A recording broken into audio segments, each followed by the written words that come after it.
I never thought I'd make a video referencing hockey because, like, I talk about spy stuff and espionage, and those two things don't usually come up in the same conversation.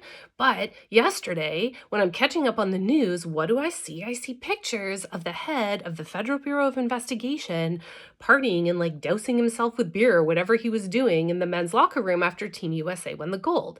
Now, if you saw those pictures, what did you think? Because I'll tell you what I thought. We are so screwed.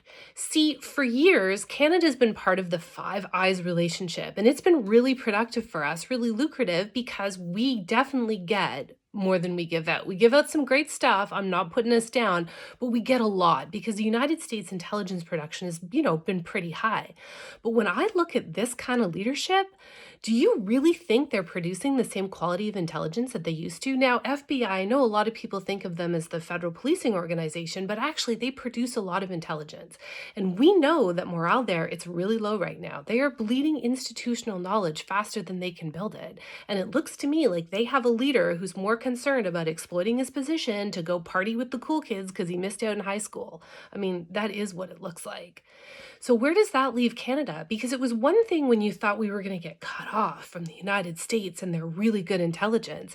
But now, actually, the bigger problem to me is that I don't think they're producing the kind of intelligence, quality intelligence that they used to. Now, that's creating a huge gap for them, and they have to go solve that problem, but it's definitely an opportunity for Canada to solve it for ourselves in a very different way. Okay, going back to World War II, I've said this before, and it's a really big thing for me. We don't have a foreign human intelligence agency, okay? We have a Foreign Signals Intelligence Agency, which is CSE, and we have a Domestic Intelligence Agency, which is CSIS. We don't have a Foreign Human Intelligence Agency. Every time I bring this up, somebody's like, oh my gosh, I didn't know that, or yes, we do. But we really don't. And it's created a huge gap for us. And now that we're going to go get all this money for defense, now's the time to go fill that gap. Now, I know foreign human intelligence, people can really weird about it because what they think is this, it's all got to be the CIA, but it doesn't. Okay. There's many ways to run a foreign human intelligence agency. It doesn't always have to be like the CIA. I'm not talking about going and assassinating world leaders. I'm just talking about Canada being in a position to collect the kind of information it needs to make smart decisions, protect our sovereignty, and protect ourselves. We've seen more and more over the last year, we can't be relying on the United States and some other people like we used to.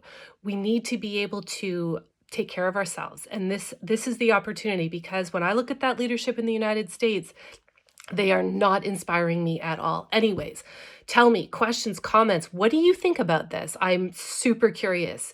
Otherwise, as always, I hope everyone's doing fantastic.